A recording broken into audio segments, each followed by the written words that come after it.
Hello everyone, welcome back to Ansarkari. In today's video, we will be continuing with the important topics from the newspaper of 3 June 2024. So, important topics that we'll be discussing today are related to in terms of economics, it is related to the consumption and the divide that is being seen all over India with regard to the fiscal deficit and even the consumption. Further, we will also discuss about the growth trajectory of India and what are the more reforms and revamping that is required.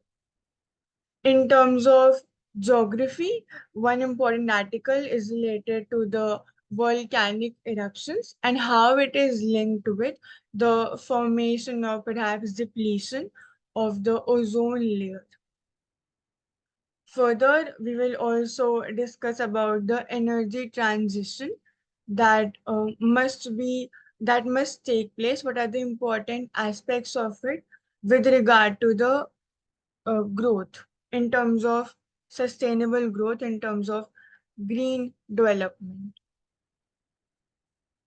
So, first article says OneWeb Starlink GeoSatcom launch likely only in 2025. So here it is regarding the spectrum allocation rules which are to be decided and like they will take time, and these companies such as satellite internet service companies such as Bharti owned Eutelsat, OneWeb or GeoSatellite, so they will have to wait to roll out their services. Regarding the satellite spectrum allocation, so it basically involves the allocation or the division of the various frequency nodes that are present. कि कौन सी frequency किस purpose के लिए use होगी. For example, for the radio, for the satellites, etc. for different purposes. When we talk about VSAT, so very small aperture terminal. तो ये एक satellite communication की टेक्नोलॉजी है जिससे हम यूज करते हैं जिसको कि हम टू प्रोवाइड डेटा कनेक्टिविटी उन एरियाज में जो कि बहुत ज्यादा रिमोट है और इनएक्सेसिबल लोकेशंस है जहाँ पे लिमिटेड और नो टेरेस्ट्रियल कनेक्टिविटी है, स्पेशली वहाँ पे यूज होता है very small small aperture terminal, और इन्हीं को यूज कर सकते हैं in the far flung areas. When we talk about important bodies, so TRAI, that is Telecom Regulatory Authority of India, and we also talk about the Department of Telecommunications. So यहाँ पे there are also discussions regarding the revenue share license fee, जो कि spectrum allocation में it is involved, जो कि spectrum usage charges that satellite service providers को जो pay करना चाहिए. Next, Russia became India's top oil exporter in financial year 2024, edging out Saudi Arabia. So this topic is mainly referring to the various trends that we are seeing in terms of the oil exports or perhaps oil imports in India specifically. So Russia, since we know कि 2022 से there has been Russia and Ukraine war का onset, जिसकी वजह से there have been various sanctions that are imposed on Russia.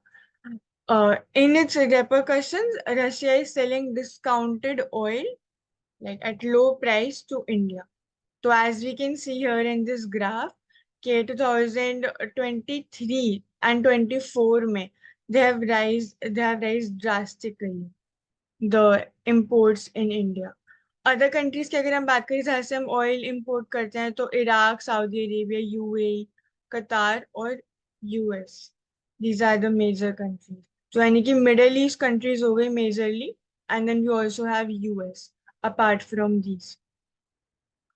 Actual data की बात करें तो India share of petroleum imports from Russia jumped to 28.2% in financial year 2024 as compared to पहले 2018 और 22 के बीच में it was 1.6% on an average.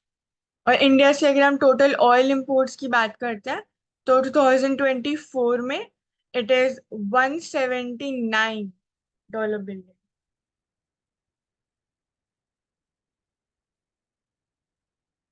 Rewilding in tiger reserves helps near extinct vultures soar again. तो vultures they are very essential and एक तरह से हम इनको नेचर का सैनिटेशन क्रू बोल सकते हैं. Why? Because they do all the dirty work of cleaning up after death. यानी कि जो डिकम्पोजिंग मैटर होता है दे कंज्यूम इट. तो obviously better health of the earth. But challenges यहाँ पे क्या क्या हो रहे हैं कि there are no specific forage left for them. क्योंकि जनरली जितने भी एनिमल्स एक्सेट्रा जो भी डेड होते हैं they are all buried under the ground. तो इनके लिए खाना नहीं बचता. इनका हैबिटेट लॉस हो रहा है बहुत ज्यादा. These are the major challenges. And यहाँ पे अगर हम हिस्टोरिकल सिग्निफिकेंस की बात करते हैं कैसे हम वल्चर्स को रिलेट कर सकते हैं तो यहाँ पे जटायु की बात हो रही है जो कि मिथिकल वल्चर है इन Ramayan who fought valiantly to save Sita from Ravan when he was capturing her and taking her to the Lanka. तो was unveiled at the Ram temple में भी इसको अनवील करा गया था. अब अगर हम इम्पोर्टेंट स्टेप्स की बात करते हैं कि कैसे हम इनको रिजुविनेट कर सकते हैं रीस्टैब्लिश कर सकते हैं तो एक री इंट्रोडक्शन प्रोग्राम है जो कि स्टार्ट किया गया था by the Bombay natural history society. This is institution. और फर्दर यहाँ पे सेंचुरीज क्रिएट करने की बात हो रही है. सेंचुरीज में भी जैसे कि मेलघाट और कोयना इन महाराष्ट्र जहाँ पर के vultures they can be established. अगर हम रिलेट करें कि चैलेंजेस और क्या आ रहे हैं वर्चर्स के साथ तो डाइक्लोफेनाक ये एक वेटरिनरी ड्रग है जो कि कैटल को ट्रीट करने के लिए यूज करा जाता है. एंड ये भी एक मास किडनी फेलियर कॉज कर रहा है in the vultures after they scavenge the treated live stock. तो उसकी वजह से भी जैसे हम एग्जांपल्स देखते हैं कि even in the growth populators that are used within the poultry farms etc जैसे कि उनका इम्पैक्ट आता है ऑन द ह्यूमंस. सिमिलरली जो ये बायो मैग्निफिकेशन बायो एक्यूमुलेशन का कंसेप्ट है ये यहाँ पर भी आ जाता है इन केस ऑफ वल्चर्स. और जो सिवियर क्रैश हमने देखा इन द वल्चर पॉपुलेशन तो वो 1980s और 1990s में हुआ था मेजरली. और फिर हम बात कर सकते हैं पेंच नेशनल पार्क्स और Tadoba and Pench national park जो कि सस्टेन करेंगे the vultures which will allow them to recycle the remains of prey hunted by tigers leopards और जो wild dogs जो करते हैं and to complete the vital carbon and nitrogen cycles. These are the major points sir. और vulture safe zones create करने की भी यहाँ पे बात हो रही है कि funds they will be allocated and raised to create vulture safe zones in UP, MP and Assam within 100-kilometer radius of the release of sites. Deceived, sexually abused, the violation and vulnerability of tribal women in Madhya Pradesh. Now major यहाँ पे जो challenge हमें दिखाई दे रहा है that is of deception. तो here what happens is जो यहाँ पे स्पेसिफिकली एक इंडिविजुअल का एग्जांपल दिया गया है जो कि फ्रॉड करता था and he used to call the women in villages etc कि उनकी जॉब लग गई है fake call as a female professor and then used to pick them and then rape them and even assault them further. तो ये मेरे challenges थे और स्पेशल इन्वेस्टिगेशन टीम्स एक्सेट्रा भी फिर सेटअप करी गई थी बाद में. यहाँ पे मेजरली हम ये देख सकते हैं कि जो ज्यादा वल्नरेबल सेक्शन है दैट इज ट्राइबल विमेन. वो ऑलरेडी इतनी वल्नरेबल है currently due to the economic और जो social exclusion that they face from the mainstream society. इसी वजह से in need of government jobs etcetera and not being aware of the deception and types of technologies that are actually developing due to AI etc and the various voice modulation technologies जिनकी वजह से they got due. तो यहाँ पे awareness generation के लिए we can take place of the police force etcetera या फिर we can even put posters etcetera so as to make them aware at the ground level so that all these things they can be prevented. Another very important topic for today is e-seva kendras. तो जैसे कि हमने देखा था कि judiciary में issues क्या क्या थे, काफी ज्यादा थे। कि जो डिले होता था वो मेजरली किस लिए होता था, बिकॉज जजेस का जो नंबर है, जो एक्चुअल रिक्वायर्ड है, उससे बहुत ही डिफरेंट था। That is it should be nearly 50, but it was actually 15 over a particular population. तो this was one of the challenges. Second, फिर जो लेजिस्लेचर का जो वर्क होता था उसमें भी there were several problems that were seen. Further जो फंडिंग है that was also very less, 150 per capita की फंडिंग थी by the government in terms of the judiciary. तो यहाँ पे another challenge that we can see in judiciary is that of the digital divide, जो कि lawyers, litigants और national capital courts के बीच में है। तो ये जो डिजिटल डिवाइड है इसको ब्रिज करने के लिए ये एक ई सेवा केंद्र को लाया गया है, जो कि रेस्क्यू कर सकते हैं लिटिगेंट्स को स्पेशली। क्या क्या फैसिलिटीज इसमें इंक्लूडेड है, जैसे कि नाम बताता है ई सेवा, यानी कि ऑनलाइन डिजिटल की हम इंक्लूजन की वहाँ पे बात कर रहे हैं। In terms of the filing of petition और appending e signatures, uploading them to server, यहाँ तक कि इवन जेल में भी जो मीटिंग्स एक्सेट्रा होंगी, ई मुलाकात अपॉइंटमेंट्स वो भी सेट करी जाएंगी for the relatives to meet them in jail. Queries को सॉर्ट करना अबाउट जजेस ऑन लीव और अ कोर्ट्स लोकेशन, और फ्री लीगल सर्विस के लिए भी उन लोगों को गाइड करना from the district legal service authority. तो all these aspects they will be included here। और पेपरलेस है अगेन, और it will B manned by one और टू ऑफिशियल्स जो कि हेल्प करेंगे। और इफ अवेलेबल, न्याय मित्रा जो कि इम्पैनल्ड है by the department of justice under the ministry of law, उसको भी डेप्यूट करा जाएगा। तो जो ये ई सेवा केंद्र हैं ये कंसीव और कंसेप्चुलाइज करे गए थे बाय द ई कमिटी, जो कि चीफ जस्टिस ऑफ इंडिया 2004 में इट वाज फॉर्म, स्पेशली जो लिटिगेंट्स हैं उनके एक्सेस को इम्प्रूव करने के लिए to the courts, specially the less privilege sections. तो इट विल हेल्प देम, ताकि जो फ्रॉड एक्सेट्रा के केसेस होते हैं ये सब भी यहाँ पे प्रिवेंट हो सकते हैं बहुत ज्यादा। Then Tonga volcano. So Tonga, it is a place or perhaps a group of islands near Australia. So in Pacific region they are present. और यहाँ पे there was a explosion that was seen in a volcano in 2022 January में. तो it created a tsunami. Again यहाँ पे volcanoes की बात हो रही है कि generally what happens is volcano का relation ओजोन से कैसे है। Generally when a volcano erupts तो स्मोक रिलीज होती है बहुत ज्यादा, और इन पर्टिकुलर उसमें सल्फर डाइऑक्साइड होता है स्मोक क्लाउड के अंदर, जो अर्थ की कूलिंग में हेल्प करता है।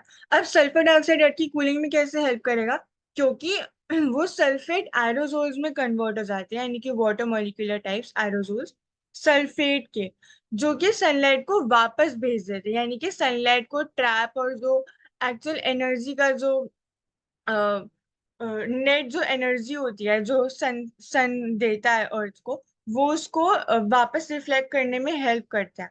लेकिन सल्फेट एरोजोल्स जो which send sunlight backs into space before it reaches the surface, क्योंकि इनको ट्रांसफॉर्म कर देते हैं इनटू द सल्फेट एरोजोल, जिसकी वजह से कूलिंग इफेक्ट हमें देखने को मिलता है।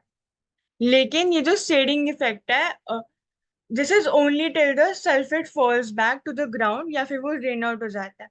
लेकिन जो ये हुंगा टोंगा वोल्केनो है इसमें ये केस नहीं हो पाया, क्योंकि ये एक अंडर वाटर वोल्केनो है, तो इसमें स्मोक ही क्रिएट नहीं हुई।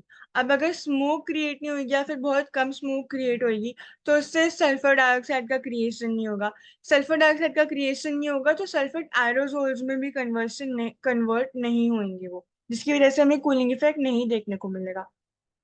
तो अंडर वाटर वोल्केनो, और बहुत सारा वाटर वेपर यहाँ पे रिलीज हुआ है और बहुत ही कम स्मोक रिलीज हुई है। वाटर वेपर की बात करें तो 100 से 150 मिलियन टन, या फिर इक्विवेलेंट ऑफ 60,000 जो ओलंपिक स्विमिंग पूल्स हैं उसके इक्वल देवर रिलीज। अब जब हम स्ट्रेटोस्फेयर की बात करते हैं तो ये क्लियर है, जो कि अबाउट 15 to 40 किलोमीटर है अबव द सर्फेस। जो कि ना तो क्लाउड्स प्रोड्यूस करती है ना फिर रेन, क्योंकि वो बहुत ज्यादा ड्राई होती है। तो जो वाटर वेपर है इन स्ट्रेटोस्फेयर, उसके दो मेन इफेक्ट्स होते हैं। एक तो जो केमिकल रिएक्शंस होते हैं जो कि डिस्ट्रॉय करते हैं ओजोन लेयर को, वो उसमें हेल्प करते हैं। एंड सेकेंड इज कि वो पोटेंट ग्रीन हाउस गैस, यानी कि यहाँ पर हम देख सकते हैं कि जो वाटर वेपर स्ट्रेटोस्फेयर की लेयर में प्रेजेंट होता है वो ओवरऑल हेल्प नहीं करता, वो बस सिचुएशन को और ज्यादा डिटोरिएट करता है। कैसे? क्योंकि तो पोटेंट ग्रीन हाउस गैस है। एंड सेकेंड इज कि जो केमिकल रिएक्शंस होते हैं इन द एटमोसफेयर जो कि ओजोन लेयर को डिप्लीट करते हैं, which is required for the protection of earth, तो उसमें वो हेल्प करते हैं उन केमिकल रिएक्शंस में। अब हमने क्या फाइंड आउट करा है, यहाँ पे मेजरली रिलेशन बता रखा है कि जो ओवरऑल इंक्रीज इन टेम्परेचर है, या फिर जो ग्लोबल मीन टेम्परेचर का जो इंक्रीज हुआ है, वो सिर्फ इसकी वजह से नहीं हुआ है, बहुत ही कम या फिर बहुत ही इनसिग्निफिकेंट चेंज हमने देखा है। यानी कि 0.015 डिग्री सेल्सियस का ही चेंज आया है जो लास्ट ईयर इरप्शन हुआ था, विच इज इनक्रेडिबली। जो हायर टेम्परेचर्स है उनको हम अभी जो करेंटली उनको हम एट्रीब्यूट नहीं कर सकते इस इरप्शन को। These are the major points है। और यहाँ पे रिसर्चर्स की जो क्लाइमेट सिमुलेशन है वो प्रिडिक्ट करती है कि जो नॉर्दर्न हाफ ऑफ ऑस्ट्रेलिया है, it will be colder and wetter than the usual winters up till 2029। और नॉर्थ अमेरिका में कि वार्मर यूजुअल विंटर्स होंगे, while for Scandinavia it again predicts colder than usual winters। तो यानी कि extreme climate phases हमें दिखाई दे रहे हैं, either it's too hot or it's too cold। Carnian pluvial episode बाउंटीन रेन।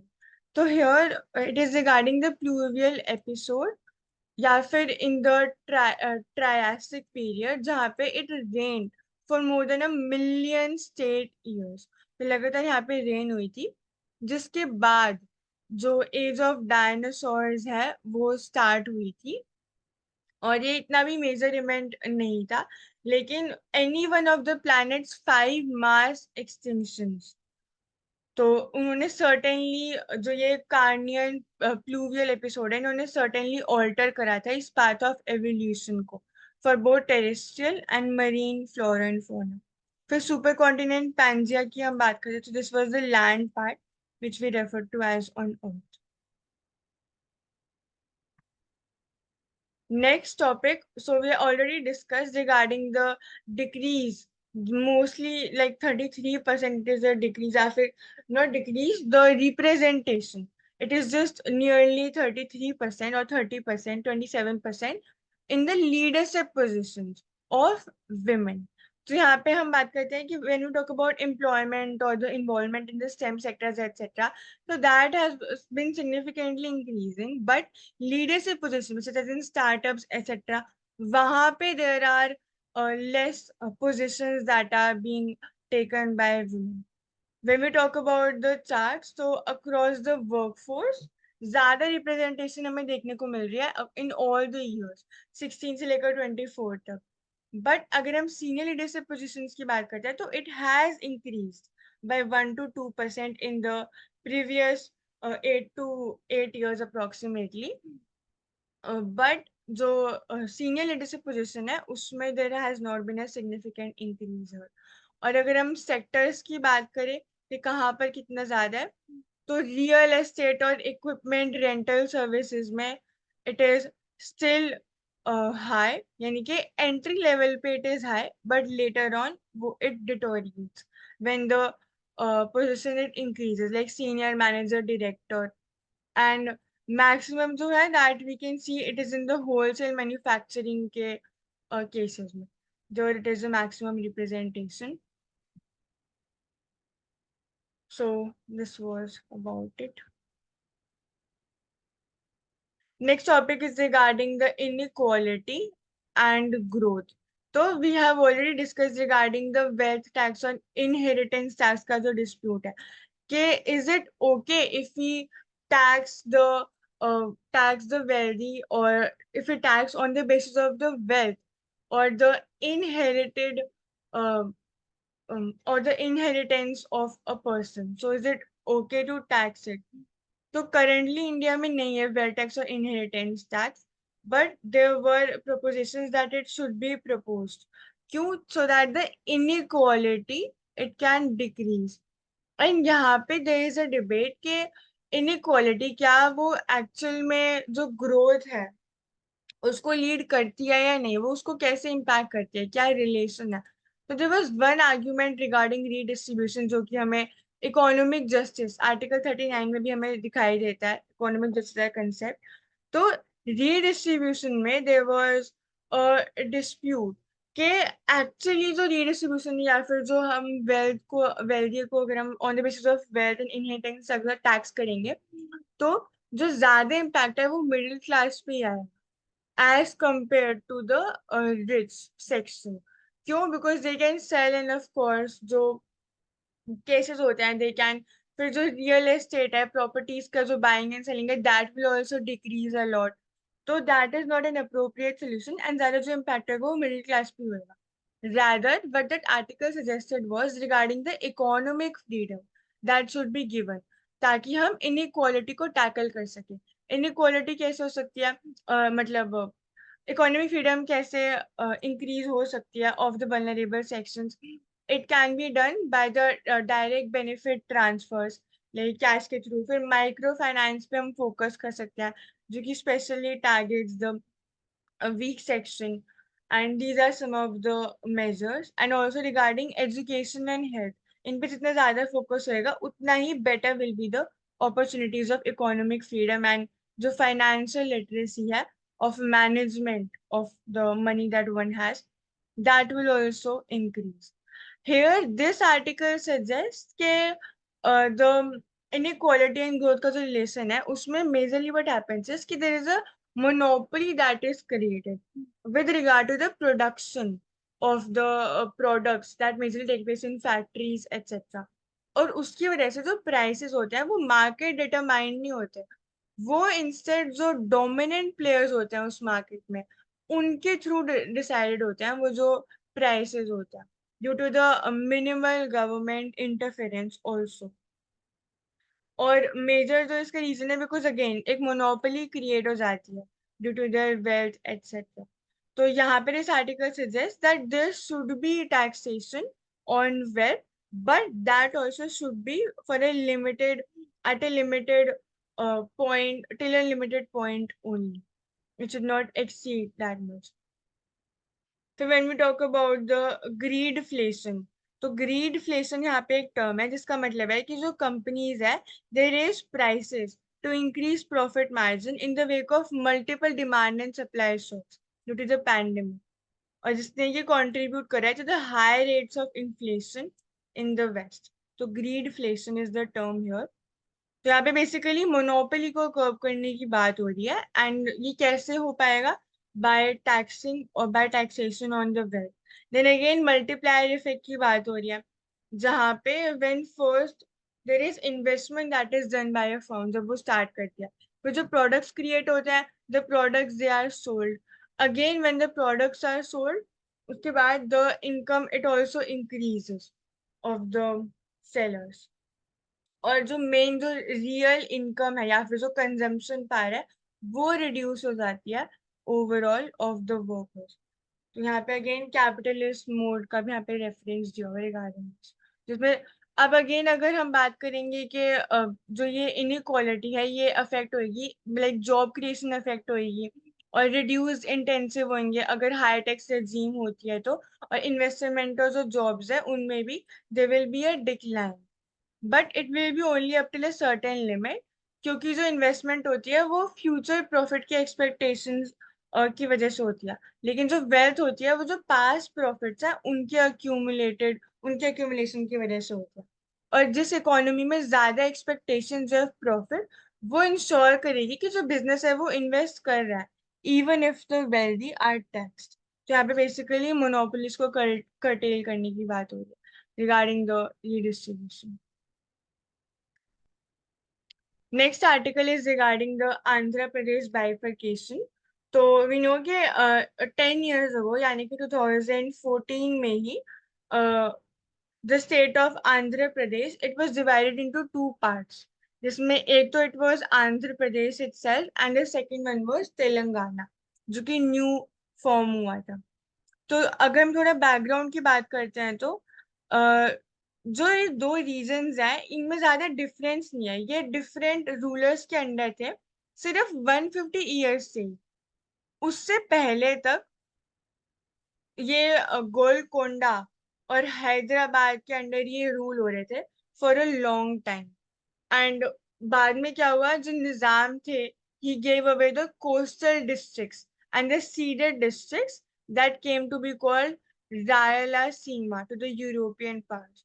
और उसके बाद से there were changes, 2150 years नहीं, but before that जो गोलकोंडा है and Hyderabad, they were ruled by them for a long time. अब अगर हम हिस्ट्री की बात करते हैं कि कैसे ये आंध्र प्रदेश का बाइफर्केशन स्टार्ट हुआ था, so it was mainly on the linguistic basis. They wanted separation on the linguistic basis. तो Andhra Pradesh was formally bifurcated in on June 2 2014, और उसके बाद फिर तेलंगाना एग्जिस्टेंस में आया।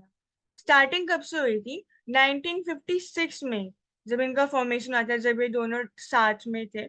तो जो तेलुगु स्पीकिंग एरियाज थे in the erstwhile Hyderabad province, उनको मर्ज कर दिया गया था by the Andhra state to form Andhra Pradesh. तो यानी कि मर्ज हुआ 2056। लेकिन बाद में 1969 में वॉयलेंट एजिटेशंस हमें दिखाई दिए थे, जिसमें कि वो सेपरेट स्टेट डिमांड कर रहे थे तेलंगाना का इन 1969।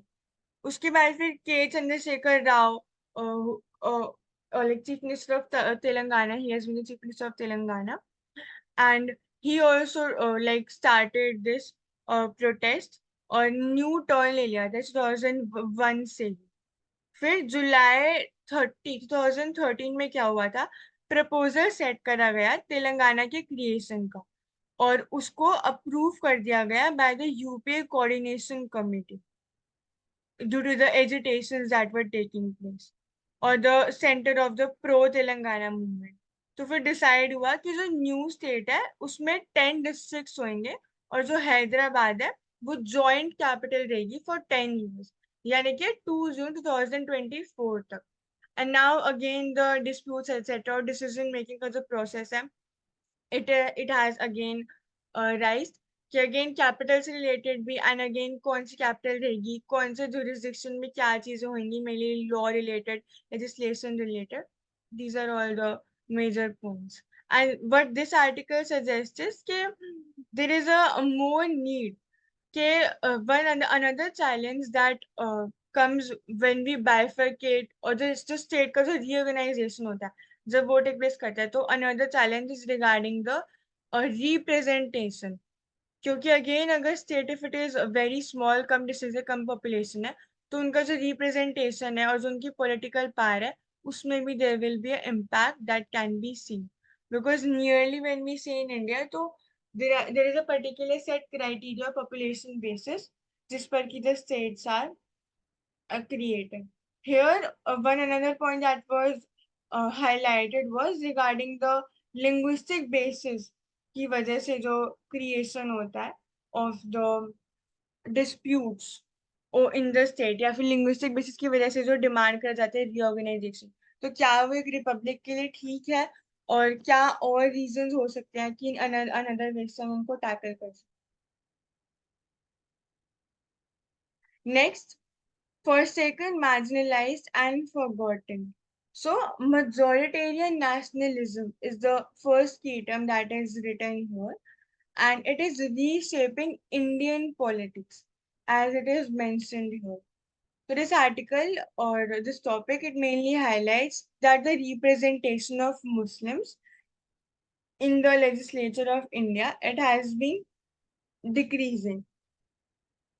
So, since the first election in 1951 to 52 to the last round in 2019, जो कम्युनिटी का शेयर है मुस्लिम कम्युनिटी का in the Lok Sabha, it has been under 6%, और जो ओवरऑल शेयर है मुस्लिम्स का, that is a little over 15% of India's population, but legislature में it is under 6%। This is the major first one that is highlighted. And second, regarding data, when we talk, so 1980 में there were 49 Muslim MPs in the Lok Sabha. और 1984 में there were 46 Muslim MPs.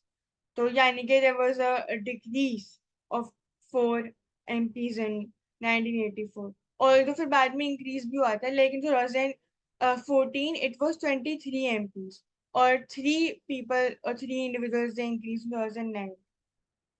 तो यहाँ पे हम बात कर सकते हैं कि कैसे the representation it matters a lot with regard to the main legislature and even in the candidates, and how the speeches etc. they also signify what all are the priorities of the government with regard to the welfare of the specific community.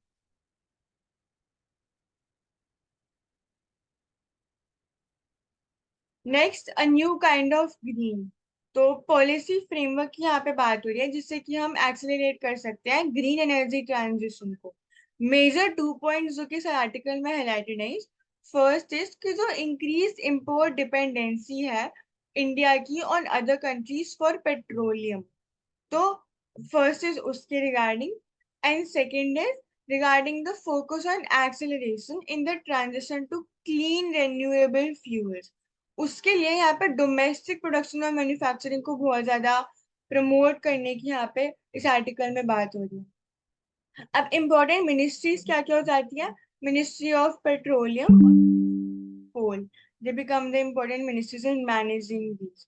Or even the ministries of renewables power predominate, लेकिन ministry of heavy industry mines and minerals IT and information और जो environment है वो भी इसमें बहुत ज्यादा involve है, क्योंकि बहुत सारे ऐसे कंपोनेंट्स होते हैं जो कि रिक्वायर्ड है to build a green energy ecosystem. वो इन्हीं के जुरिसडिक्शन में आता है. अब 3 इंपॉर्टेंट जो एक्सेस है फॉर दिस ग्रीन एजेंडा वो इन्वॉल्व करता है supply chain resilience, domestic investment और नेशनल सिक्योरिटी. अभी कैसे हो सकता है. Again the promotion of manufacturing, क्योंकि जैसे चाइना में बहुत ज्यादा हम डिपेंड होते हैं मटेरियल्स के सप्लाई के लिए because it is cheap. Least cost solar wafers, cell panels और विंड टर्बाइंस और even other low cost green technology. और जो डोमेस्टिक मैन्युफैक्चरर्स है सोलर विंड और ईवीज के, उनमें बेनिफिट हुआ है इंडिया में, बट नेशनल सिक्योरिटी की भी कंसर्न्स है. और जो स्पेसिफिक स्कीम जैसे कि PLI DLI etcetera they are also promoting, but also specific एक स्ट्रैटेजिक फ्रेमवर्क चाहिए as it is in US regarding the chips and science act. तो स्पेसिफिक फ्रेम चाहिए by the introduction of various acts and various other policies. This is the major point. And also IEA, Energy Association, International Energy Association, it has also agency, it has also forewarned कि जो market है for copper, lithium, nickel and cobalt, it will be volatile और supply की shortages आएंगी in the absence of additional investment in mining. तो India को इसमें भी एक clear strategy layout करनी चाहिए ताकि future requirements में it can benefit. प्लस जो प्राइवेट कैपिटल है वो बहुत ज्यादा इम्पोर्टेंट है यहाँ पे. इवन द प्राइवेट इन्वेस्टमेंट वो मेजरली कैसे हो सकता है. रीड और इन वीड के through, real estate investment trust और इंफ्रास्ट्रक्चर इन्वेस्टमेंट ट्रस्ट, जो कि इसको इम्प्रूव कर सकते हैं. एक क्राउडिंग इफेक्ट को वो क्रिएट कर सकता है in the public investment and private capital.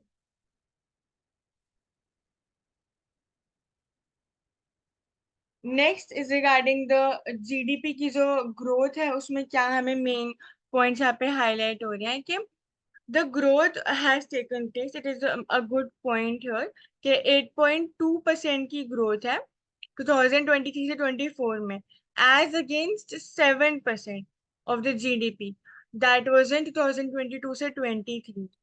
But there are also several challenges, and private consumption or the private investment being one, as we just now discussed. So यहाँ पे again several other points are exports apart from the private consumption जो कि बहुत ज़्यादा important होता है. Then we talk about the exports and also private investment as I just mentioned. These are the major 3 points that are required here. अब private consumption में increase होएगा क्योंकि जो स्लोएस्ट कंजम्पशन ग्रोथ रेट देखा गया है in the last 2 decades, excluding the pandemic year contraction in terms of private consumption, तो उसको हमें इम्प्रूव करना है। फिर जो इन्वेस्टमेंट है it has also grown by healthy 9%। लेकिन यहाँ पे चैलेंज क्या है कि जो सेंट्रल गवर्नमेंट है वही एक्सपेंडिचर पे, वही इन्वेस्टमेंट बहुत ज्यादा फोकस कर रही है, जिसकी वजह से जो प्राइवेट सेक्टर है उसका इन्वॉल्वमेंट बहुत ज्यादा इसमें कम है। एंड ऑल्सो जो वेलफेयर एक्सेट्रा है वहां पर भी then it gets reduced when the central government has to increase the investment.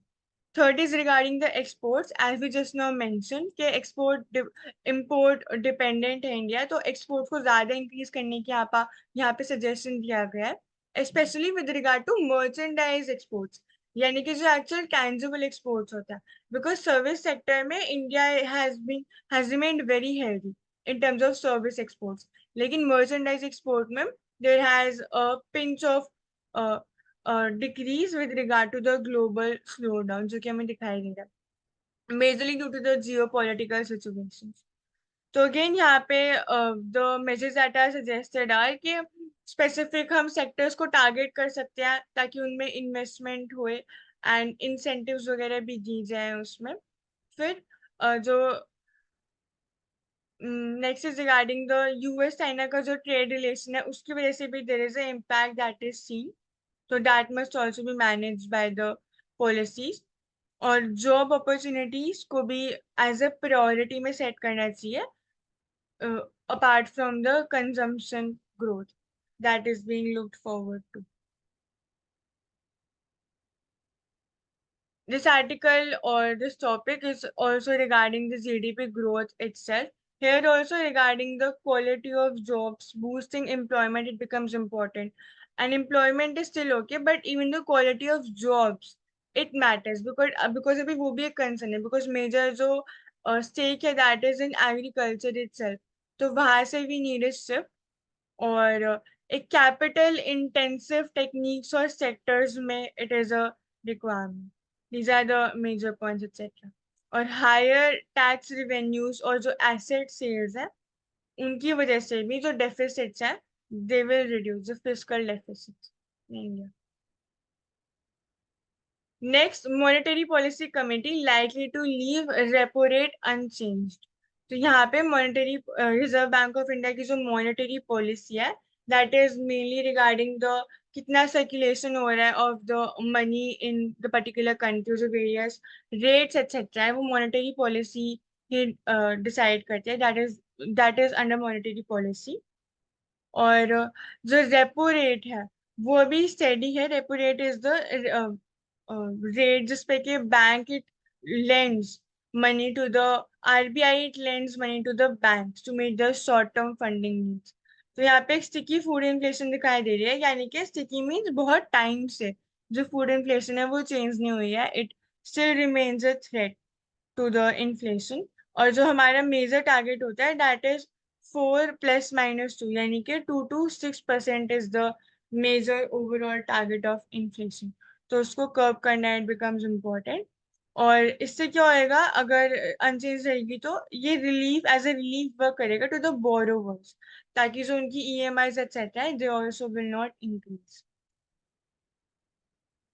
Next, it is regarding space and a very important telescope that is James Webb Space Telescope।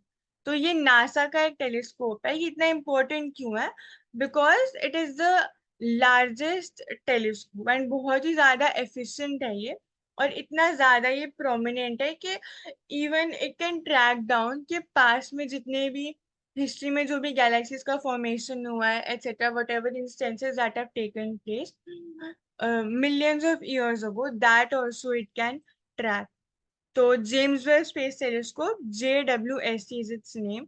तो advanced deep extra galactic survey program के under में ही now there was a earliest known galaxy जो कि इस James Webb telescope ने spot करी है। कैसे स्पॉट करता है? अगर हम इसके प्रोसेस की बात करें तो it majorly tracks the light, कि जो लाइट है स्टार्स का जो फॉर्मेशन है कब उनका एक्सप्लोजन हुआ उसके according it creates a trajectory and then it gives this representations के कब क्या चीज हुई थी. And यहाँ पे there is a galaxy जिसमें के it has identified this galaxy which existed about 290 million years after the Big Bang event, जो कि 13 billion years ago पहले ago हुआ था. एंड लाइट ईयर क्या होता है? इट इज द डिस्टेंस जो कि लाइट ट्रैवल करती है in a year, which is 9.5 trillion kilometre. अब नेक्स्ट पॉइंट है इसकी गैलेक्सीज इतनी ब्राइट क्यों होती है? Because of the stars etcetera, massive black holes जो कि इनको ग्लोबल करते हैं. तो that was all for today. Thank you everyone for joining.